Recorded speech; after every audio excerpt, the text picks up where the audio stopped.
Hi all. So now we will start with various set operations. So पहला है union operation. So it combines without duplicates.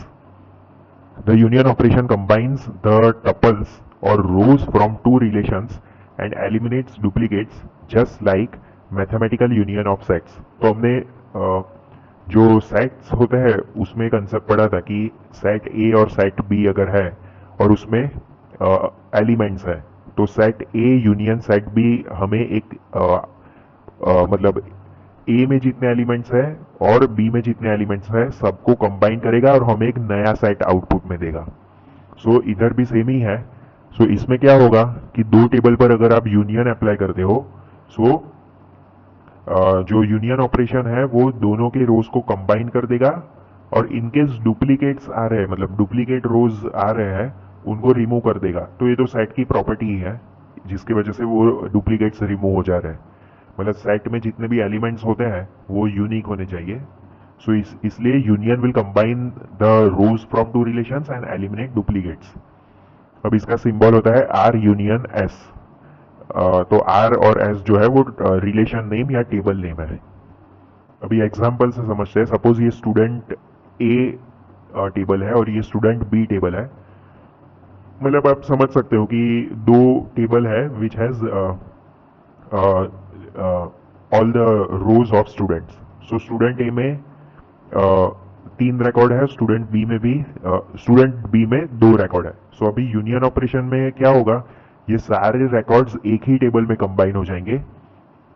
और इसमें देखो आप observe कर सकते हो कि स्टूडेंट ए और स्टूडेंट बी जो टेबल्स है उनमें सेम नंबर ऑफ कॉलम्स है यानी कि 2 कॉलम्स है और जो कोरोस्पॉन्डिंग कॉलम्स है वो सेम डेटा टाइप का है. मतलब देखो पहला रोल नंबर ही है स्टूडेंट ए में पहला कॉलम और स्टूडेंट बी में भी पहला कॉलम रोल नंबर ही है.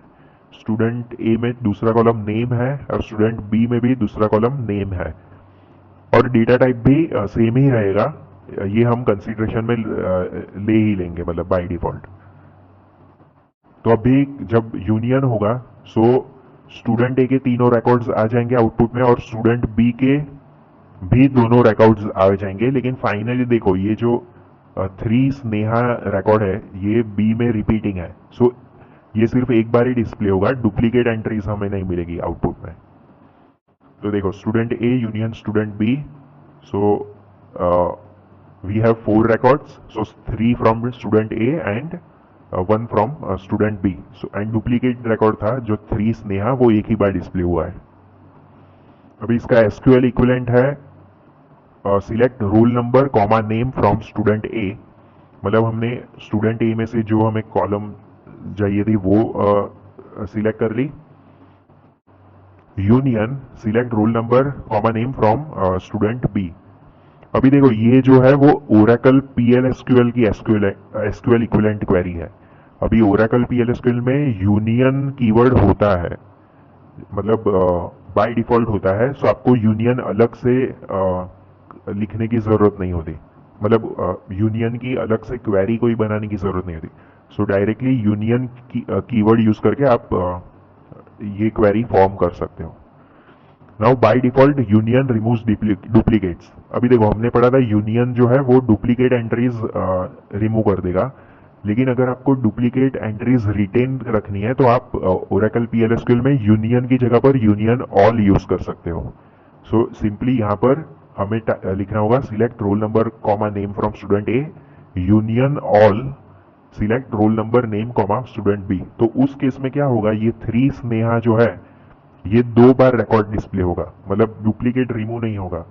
तो simply we will have total 5 records in output. Student A के तीनों रिकॉर्ड्स एंड स्टूडेंट बी के तीनों रिकॉर्ड्स.